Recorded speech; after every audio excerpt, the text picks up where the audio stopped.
welcome to today's Starseed Healing Circle. So, a little bit of a different angle to what I usually have, but normally I'm sitting, and today I am standing. So, just put the desk up higher, and we are doing standing sessions. So, this is my this is my own homework for the last week. I've been told to stand while I work behind the desk instead of sitting. So we'll continue with this as long as I need this. Good thing I've got a standing desk. Okay, so let's dive into today's session. We are going to tune in with the Lightcode Activation for Aquarius, as in the zodiac sign Aquarius, but also the age of Aquarius. So let's close our eyes, take a few deep breaths in and out, and center, drop into your heart space.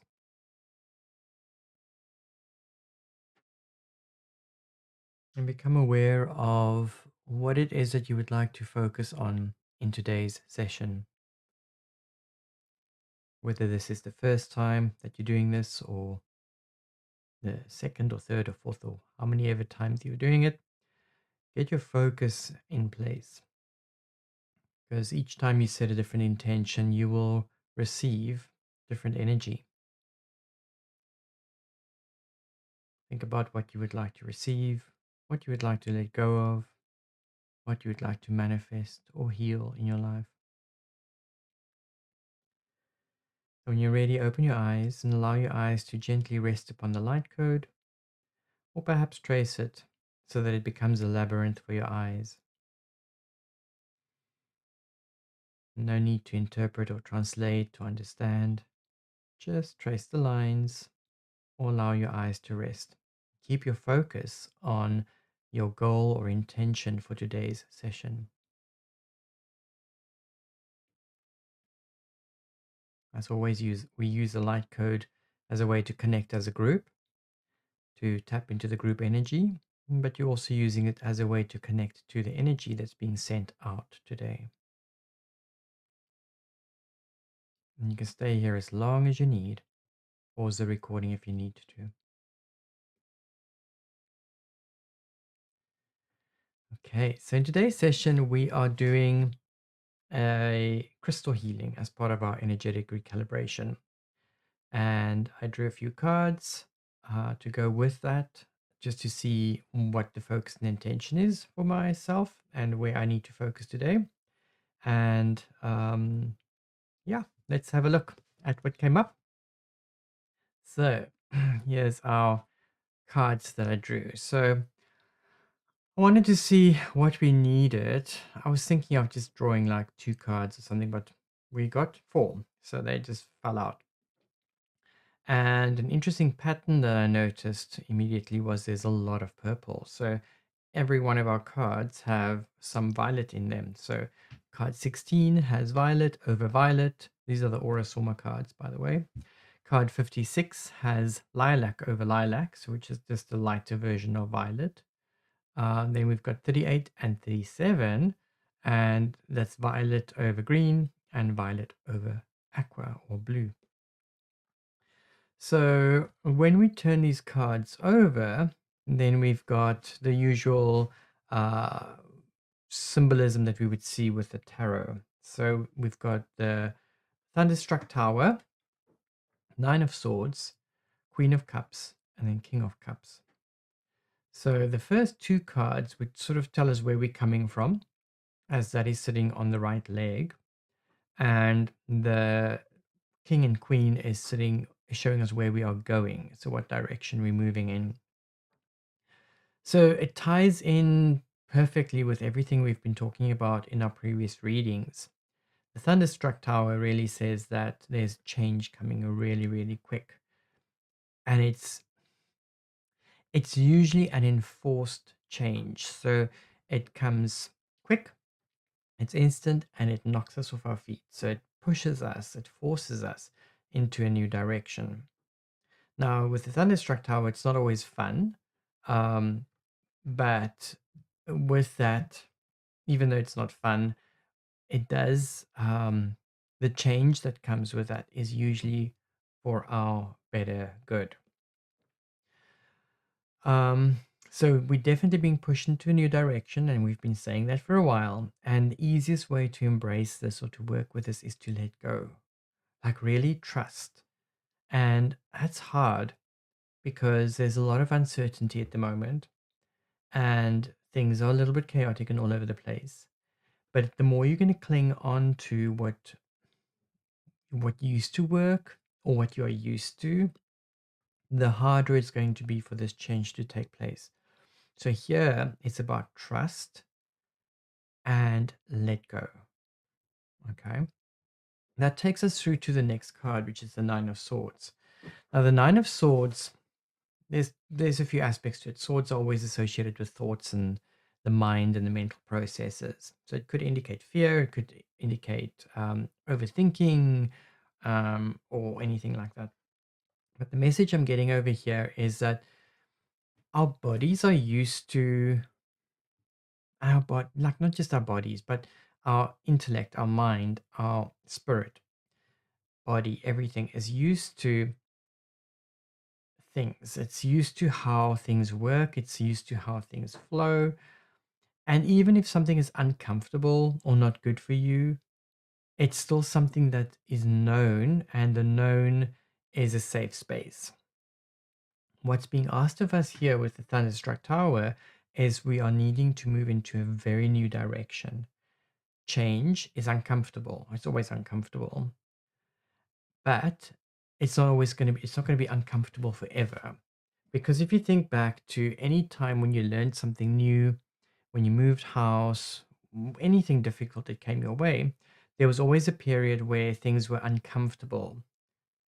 But eventually, that new way of being and doing becomes your normal. So we are asked or reminded to trust, let go, and just move slowly into the new direction. Um, the Nine of Swords is also associated with Saint Germain. So Saint Germain is that violet flame. So it's about clearing away what no longer serves. Then we have our new direction that we're going to move into, which is the King and the Queen of Cups. So the Queen of Cups is about discernment and peace. And it's really about stepping into that graceful space of receiving receptivity, where the King of Cups is about stepping into a more active role. So we've got the active and the receptive aspects over here. But the King of Cups is a gentler energy than the other King energies. So this is really about having the confidence, having the faith to maintain your direction and to move where you need to go. And really, it's also about communication skills, like stepping into a space where you can express yourself fully and clearly. Um, but in both cases here, with King and Queen of Cups, it's really about letting go of any emotional patterns that no longer serve. It's to step into a much more gentle energy, a peaceful energy, and a calm energy. Okay. So then I wanted to see if we've got a negative archetype that we can release and a positive archetype that we could bring in. And we got the pioneer as our negative or our shadow side that we're wanting to let go of or that we wanted to release. And then the next card that came up was the Knight. And I must say, like when I drew the Knight, I was like, really? I don't like this card. And I was like, "Oh, let's keep it in." I was like, no, I don't like it. It's just, no, I don't want it. And I thought, "Oh, let me draw another card and see if I can replace it." And the next card that came up was the Warrior. And it's like, okay, really? Really? Okay, so we definitely need this Knight and Warrior energy in. These are our light attributes that we are moving towards. So I end up keeping the Knight in. You see, we can't we can't fight for these things. So the pioneer energy is very, very small over here, but compulsive need to keep moving on is what it says in the shadow side. So remember, the pioneer is the one who invents new things, that moves into new directions. But here in the shadow, it's you are compulsively moving to new things, which means you never really get to a place where you can master or embed or anchor or ground your energies that you are working with. So you tend to perhaps start a project and then you abandon the project because you're moving on to somewhere else. You don't finish, you don't complete. Um, and we need to let go of that. We want to find a place where you can be innovative, where you can move into a new direction, where you can learn something new, but then stick with it, stay with it, instead of just abandoning it and moving on to the next thing. So this is our negative or shadow side archetype that we would like to release in this session, and see how that relates to your goal and your focus for today. Then we've got the light side of the knight and of the warrior. Now, the knight is all about loyalty and chivalry and self-sacrifice and things like that. And this is also why I was like, I think I had a bit of a resistance to this. It's like this, almost like the savior. It's the one that's going to come and save the princess. Um, and I'm not one for damsels in distress because, like, we all need to be um our own knight, I guess. So maybe yeah, maybe that resistance to me, for me, is really about, I feel like people perhaps see me as the savior. I'm not the savior. We all need to be our own saviors. So the knight is seen as the rescuer. It's the one that comes to help and to save. um It could have some overtones towards devotion when we look at spiritual levels. So, devotional services or devotional practices, if you have any of that. Um, in Hinduism, it's called bhakti or bhakti yoga, where you do devotional service, which means selfless work. You do it for towards others and for others, and not so much for yourself. Then we've got the warrior as our extra one that what we do to try and get out of the night story. And the warrior has a little bit more of a physical twist to it, where the knight is sort of on an emotional level, um, that sort of what do we call it? Like, not passion, but like um, romance and all of those things that's associated with it. The warrior comes in and goes like, this is like brute force. Like, this is the samurai or the Amazon or the mercenary or something. So this is about strength. Um, and it uses its strength to protect and to fight your battles. So this is really also about loyalty, similar to the knight, but it's a little bit more of a masculine energy. So, okay, interesting. If I look at it from this perspective, then we've got the knight and the warrior would almost be like the king and queen of cups, where the knight is a little bit more of the feminine energy and the warrior is more of the masculine energy. So in both cases, both sets of cards, we are called to step up and to start working on ourselves, to step into our warrior mode, into our knight mode, so that we can save ourselves. But from the pioneer side, we are also reminded not to um, abandon things. We want to finish our projects. It also means, and this is very interesting, this is not interesting, but this is something that comes to me right now, is that time is speeding up. And we're seeing this. I don't know if you've noticed it, but things are going fast. For those who are not aware of the Mayan calendar, that's maybe something that you want to look into. And no, the Mayan calendar did not end in 12 December or whatever it is, or whatever December it was, 2012. That was just the middle of a cycle. It was because the calendar is wheels within wheels within wheels. So that December 2012 that everybody was focusing on was not the end of a cycle. It was not even the beginning of a cycle. It was really in the middle of a cycle. The actual end date was, I think, the 11th of November, 2011, or somewhere. It was 20, or maybe the 20th of November or somewhere. It was somewhere in November 2011. And I think a lot of people put their focus and awareness and attention on 2012 so that people would miss the 2011 event. Yeah. Anyway, so since then, things have been speeding up quite a bit.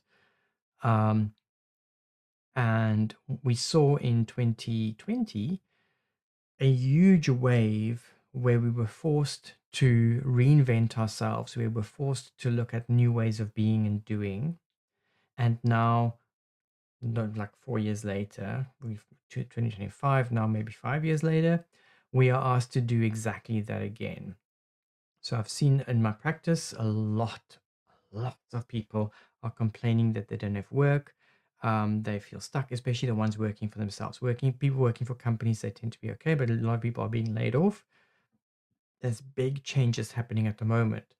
And the people who are clinging on to, oh, but I've been doing this for 30 years, those ones are going to struggle.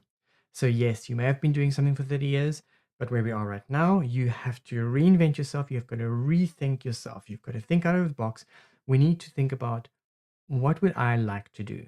So things are changing very quick. And what worked 2 weeks ago is not necessarily going to work 2 weeks from now. So very, very, very interesting times that we are going through. Anyway, so let's get into our session for today. So as I mentioned, what came up was crystal healing. And based on the cards that we have, based on the analysis that we've done, I have packed us some crystals. And we will be using this as a springboard. This is our container that's going to contain the energy. This is going to be the transmitter for the transmission of the energy. And you are basically going to be receiving what we have here. So I'll briefly and quickly go through the crystals. It's not too important that you understand what is there and why it's there. This is also not the most complex grid that I've ever packed, but this is all that wanted to come up today. So we work with what we work with. Let's have a closer look. On the feet, just at the bottom, we have fossilized wood or petrified wood. So this is the standard one that I placed down. There's always petrified wood above the crown, and there's also petrified wood below. Petrified wood is our conductor. It helps us to ground and anchor, but it also helps to connect with the higher forces. So it brings a beam of light through. On the feet, we've got black kyanite. Black kyanites are really, really good at removing negative energies and frequencies. Kyanite in general is an aligner. So it lines up the chakras, the meridians, and then the black one especially is a metamorphic rock. So it transmutes and changes and pulls out what no longer serves. So they're on the feet. So it's to pull out the negative energy and feed that through into the fossilized wood or petrified wood base so that we can make compost from that, basically. So Earth will take those and work with it. On the knees, we have, on each of the knees, there's a smoky citrine. Now, citrine also does not need any cleansing or clearing, and that's really good at removing negative energy. So on the knees, it's about our flexibility towards life. So how we move out of the past and move into the future. So we are removing those blockages and getting more flexibility and flow. Between the knees, we've got an ametrine. So it's not very clear, I think, on the photo. Maybe you can see a little bit. But ametrine is an amethyst that is in the process of oxidation. And so it happens with very, very, very old amethysts. So amethyst, as it is, takes millions to billions of years to grow into these beautiful purple crystals. But then when they get really old, the iron in the amethyst starts oxidizing and it creates this sort of orangey yellow color. So the citrines that we see on the knees, those are very, very, very ancient amethysts that's been completely oxidized. So the iron in them has been completely oxidized. The ametrine is in the process of becoming a citrine. So it's about transformation and transmutation and change. So this is sitting between the knees. I'm just doing a little side note. As always, I don't do an analysis when I'm doing the initial packing and all of that. I do the analysis while I am doing this recording. So everything that I'm analyzing and checking now and talking about, this is what's coming right up in the reading. So we do this together. Then on the thighs, over the cards, I have lapis lazuli. Lapis is really good for trauma, especially if it's on the lower chakras. And I felt that with the very sudden change, the sort of the quieting of the mind, we need to get to a space of calm and trust and flow. I felt we needed that energy of contraction, but in a healthy way. So contraction as in sort of isolating and holding, and then using that as a way to gently release the trauma that's associated with whatever pain that you may be going through when it comes to change. Then in the hands, if I maybe just quickly, where's my video? I'll switch that one off quickly.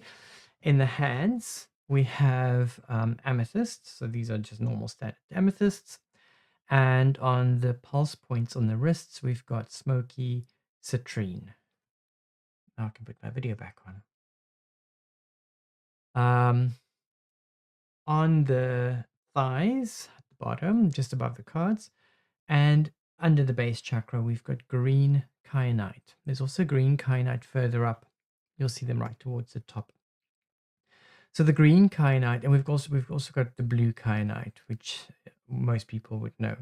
Blue kyanite is sitting on the base chakra and on the hara and the sacral and just underneath the solar plexus. So you've got this sort of arrow-like patterns that's happening as the kyanite is aligning and pulling the energy down. So the sense I'm getting is that there's a lot of ungrounding or ungroundedness happening, and the energy has to be funneled or pulled through towards the bottom.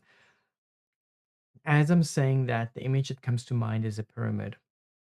So it's about really building a very super strong foundation so we can build on top of the foundation.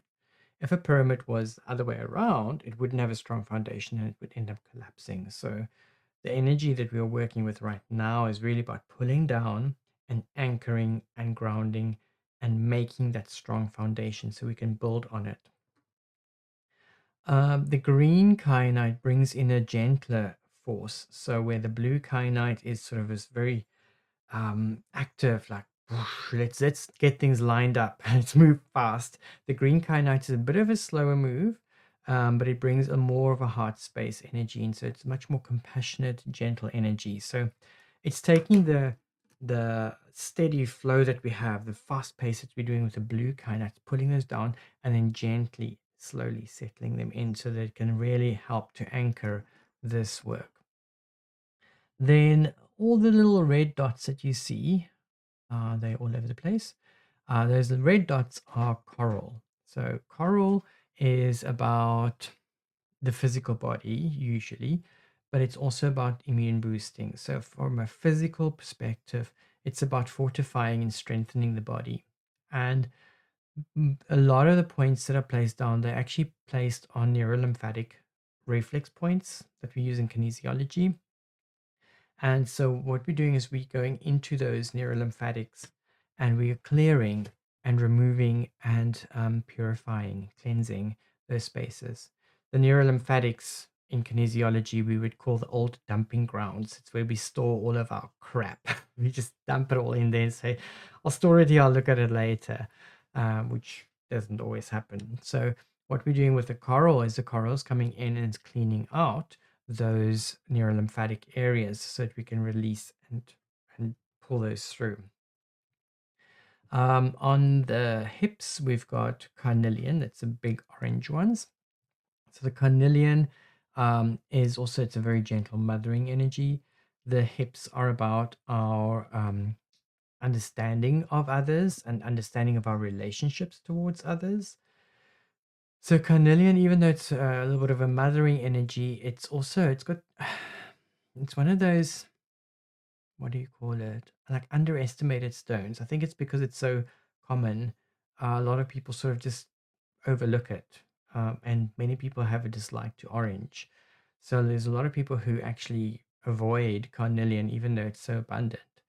But carnelian's really good at it helps us to assimilate and to break down what is happening and to incorporate that in. So it's taking our lessons that we are learning from our understanding of our relationships. It's not about accepting, it's not really about agreeing with what other people do, but it's about understanding your dynamic, understanding your relationship, and then supplementing and um, nourishing yourself from that experience. On the ovary points, we have amylites, and the amylite is basically ammonite, those ancient fossilized, like swimming squid that was in the shell.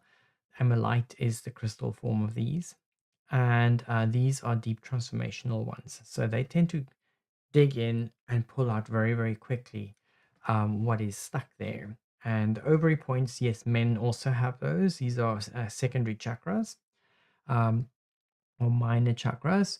So it's pulling out our creative force. It's pulling out what is blocking our creative force and bringing that to the surface. Above the amylites, we have smoky citrine again.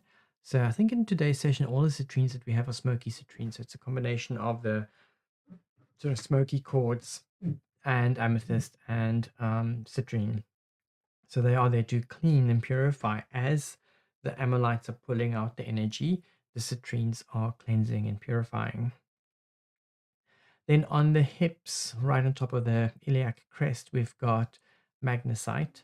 I think we have magnesite. Yes, we've also got magnesite on the chest. So there's like this square area over the chest, sort of middle of the belly, also on the hip bones, up to the top part of the chest. And what this does, it creates like a magnetic field that contains everything. So we're working in a very focused way on the sacral, the solar plexus, and the heart chakra today, and then anchoring that in through to the base. What else do we have? We've got some sunstone that's sitting just above the sacral and below the solar plexus. Sunstone, and they're sitting on the bottom of the neurolymphatics for the small intestine. And that's a sort of pinky peachy color stone. And the sunstone is about confidence. So it's like putting a lion in your heart type energy. So it's giving us the confidence, but coming from I think the confidence that we would get from the solar plexus may be a little bit more of an ego driven confidence, whereas this one's coming from between the sacral and the solar plexus. So it brings us a true confidence in I've got this, or a true confidence in I know who I am and this is what I'm all about, without boasting, without trying to impress anyone, but really just being confident in who you are. Then on the lower ribs and on the elbows, we've got aventurine, so green aventurine. And your green aventurine brings, it's a clearing of electrosmog, heavy metals, and things like that. On the ribs, it'll sit on the spleen and on the liver. And on the elbows, it's sort of, it's the elbows, hands, and arms are how we interact with the world. So I think a lot of us hold on to cell phones, computers, and things like that. So there is quite a bit of electro smog and radiation coming in to our systems. And so on the elbows and on the ribs, we are sucking those out, we're pulling those out. Then on the solar plexus, we have turquoise. And turquoise is a protective energy, but it's also a stabilizing energy. And even though it's a protective energy, it's not a forceful energy. It's got a very soft, gentle energy, but super discerning, and it does not yield. Like when something's attacking it, it will stand its ground, but it will not do it aggressively. It will protect you, but not aggressively. but firmly.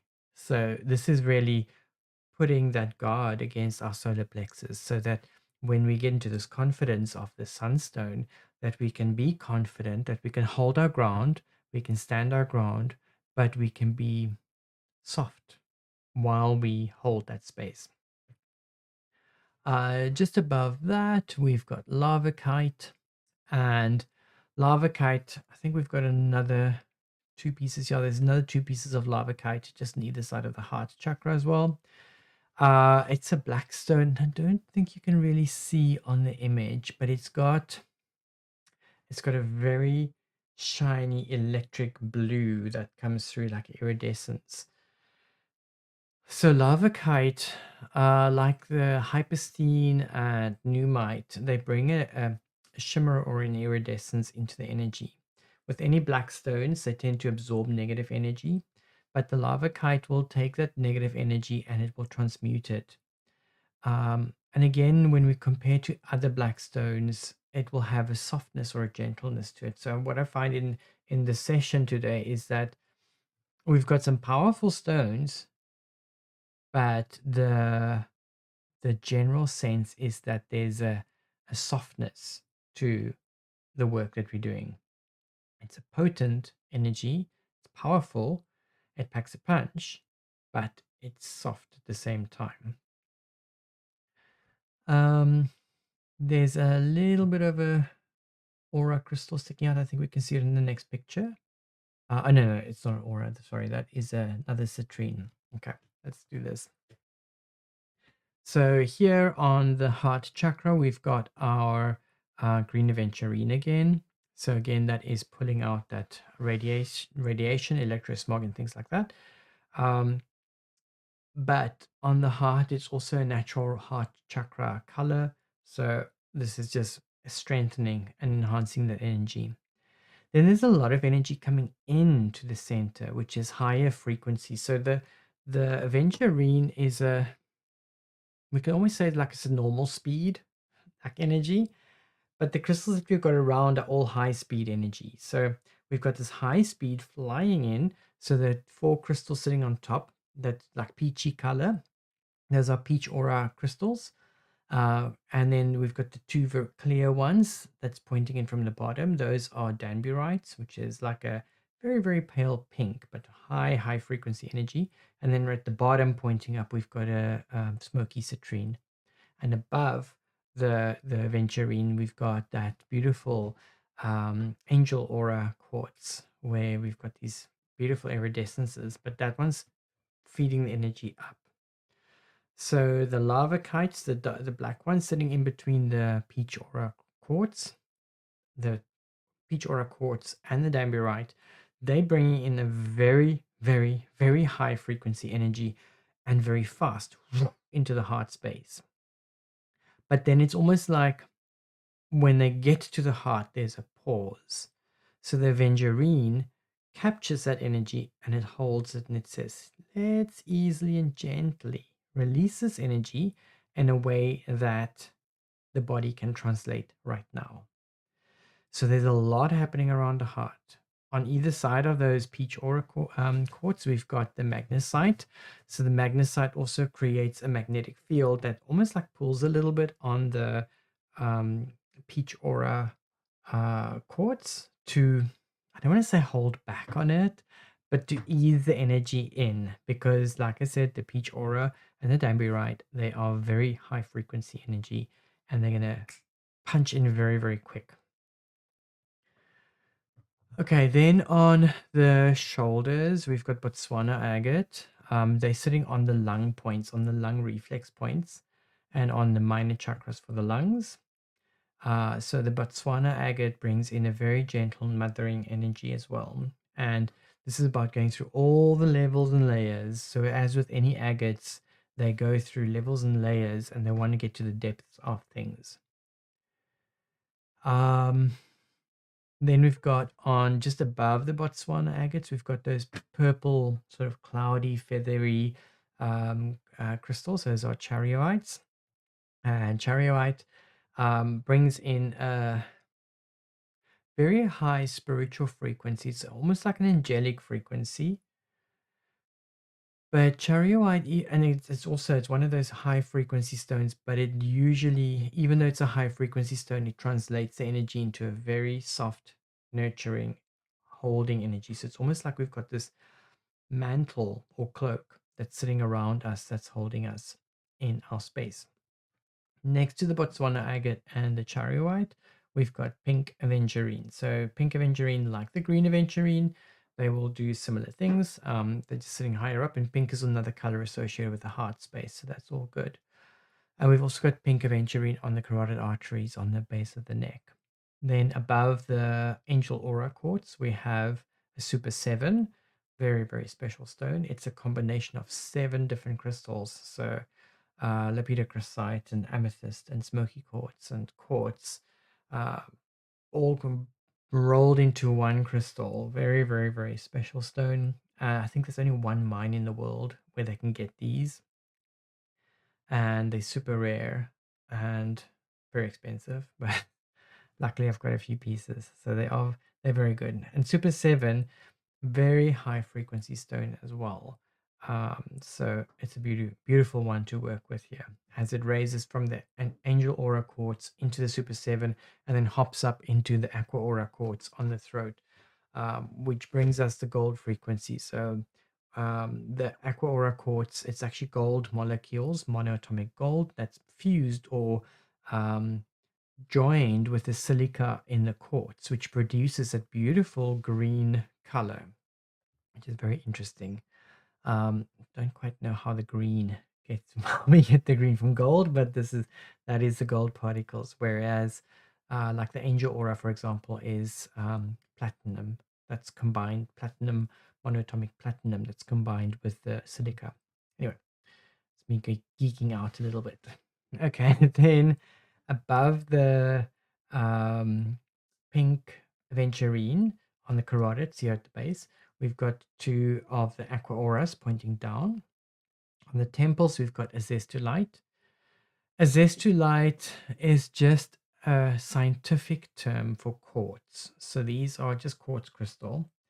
But azestulites do come in various colors, and these are the yellow azestulites. The azestulite term is also just a money-making scheme. It's just a way that they can sell quartz at a higher price. But what makes a zestolite different is that it's like instead of it forming in a crystal shape, it's more like compressed or condensed quartz, almost like quartzite.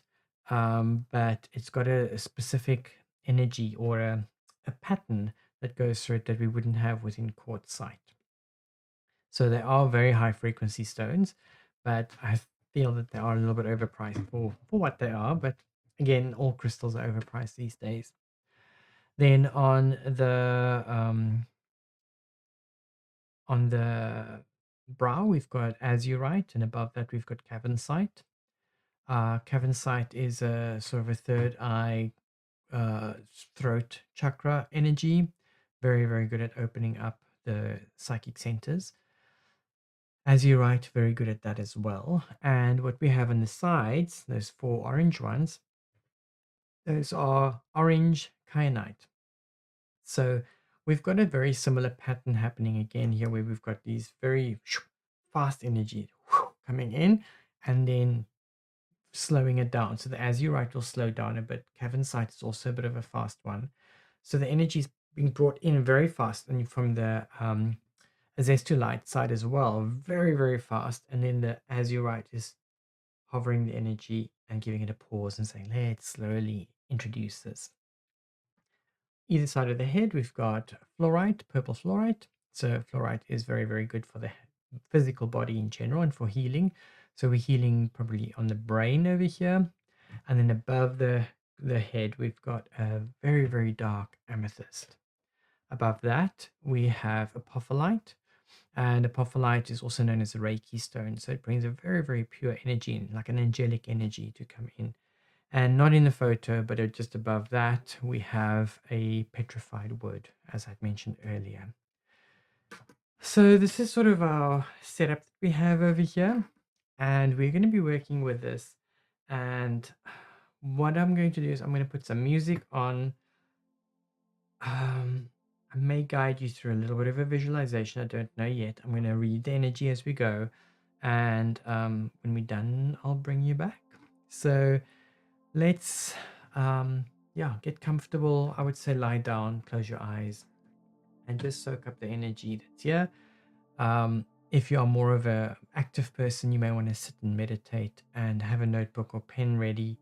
And as you experience things or have insights or flashes of inspiration, just write those things down. Otherwise, lie down and set aside some time where you can just soak this energy up.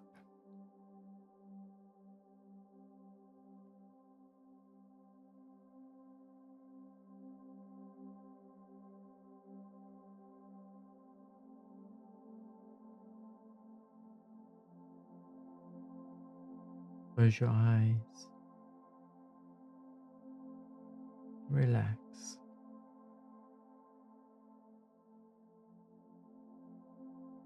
And bring your focus and awareness into your heart space.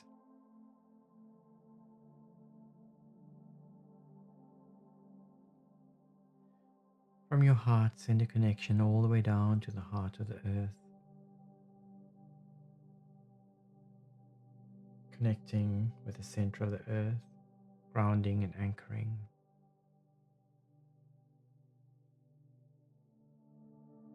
And from your heart, send a connection to the heart of the all that is, great central sun, God, the creator, source, whatever is appropriate for you.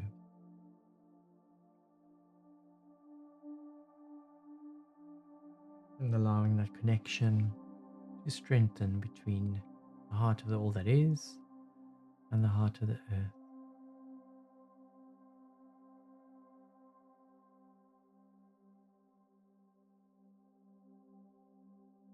And above your head, imagine there's a big ball of light, very, very, very bright ball of light.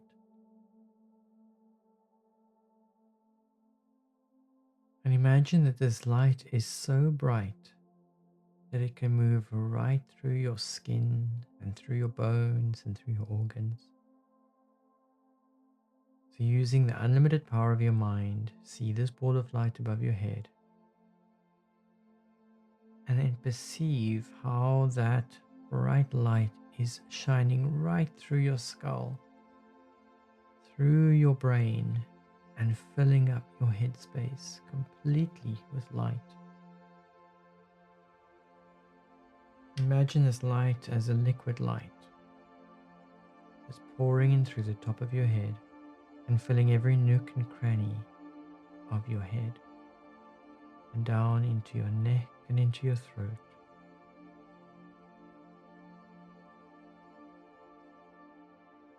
Keep your focus on the ball of light above your head as the light streams into your head and into your neck and throat and down into your shoulders, upper back and chest. And using the unlimited power of your mind, perceive how this light moves down the arms to the elbows and into the wrists, into the hands, into the fingers, filling up with this beautiful liquid light.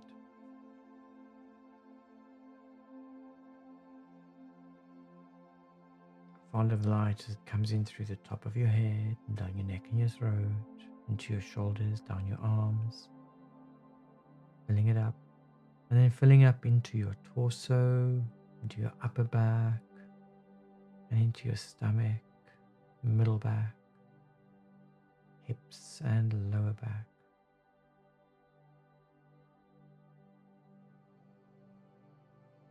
Follow with your mind as the light streams down your thighs and into your knees, down your shins and calves, to your ankles and to your feet.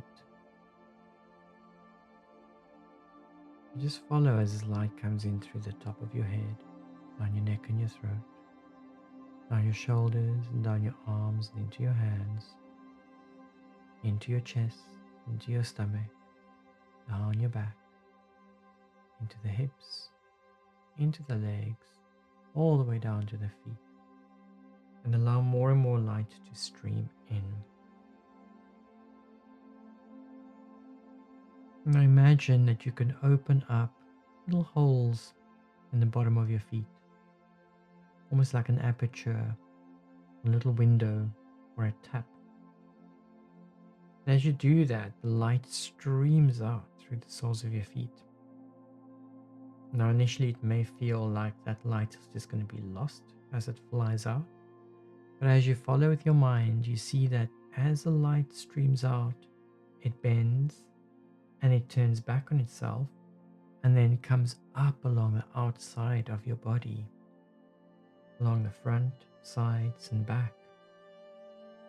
It's like the light is bending and then coming back along the outside of the body. So we've got light coming in through the top of the head, moving through the middle of the body, on the neck and throat, chest, stomach, back, hips, legs, and then comes along the outside, up from the feet to the shins and the calves, to the knees and to the thighs, up along the hips, outside of the stomach, back, chest, shoulders, down the arms to the hands, up the neck and the head, and then as it flies up, it re-enters through the crown. And so what we have is we've got beautiful cascading light coming from this bright ball of light, feeding into the system. And as the light is circulating within our system, it's becoming brighter and brighter and brighter as more and more new light streams in. So allow this brightness around your body to expand, grow, get brighter. Allow it to radiate out from you, making your field bigger and brighter.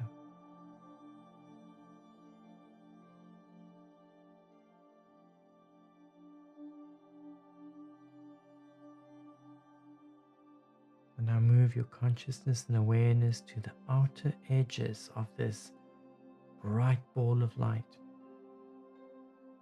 Just bring all of your focus and attention to the edges.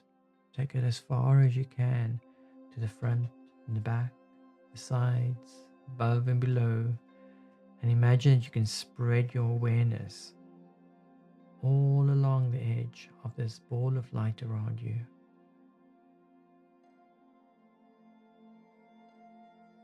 And as you're spreading your awareness, you may become aware of little sparks or flashes of light. They look like little lightning bolts or sparks. And you may have lots of those, or you may just have one every now and again. Doesn't matter. Just be aware of them. Don't seek them out. And ease into this, relax into this. As you become aware of these little flashes and sparks of light, allow yourself to move closer to those. Maybe pick one if there's lots of them. These sparks and flashes are little pieces or packets of communication or information that's being sent to you from the soul plane as your soul sends you packets of information, intuitions, nudges. So allow yourself to become more and more focused on these flashes. Allow yourself to be drawn to one of these flashes like a magnet. Do it nice and slow, no force.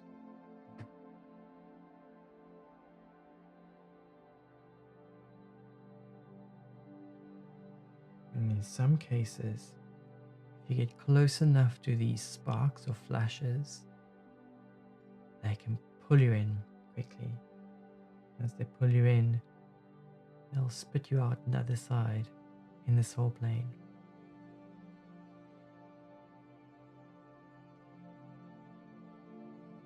So if this happens to you, just pause.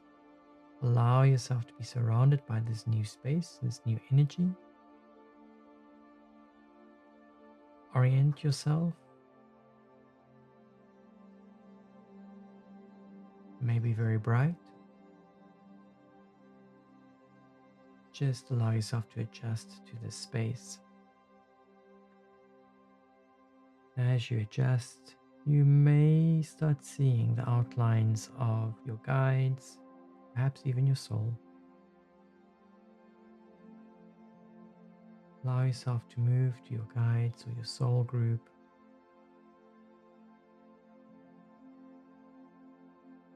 And this is a time where you can have your conversation. This is a time where you can ask your questions. This is a time where you can get your guidance. And I'm going to leave you this space so that you can do what you need to do here. Receive the healing that you need to receive. Have the conversations you need to have. Ask the questions you need to ask.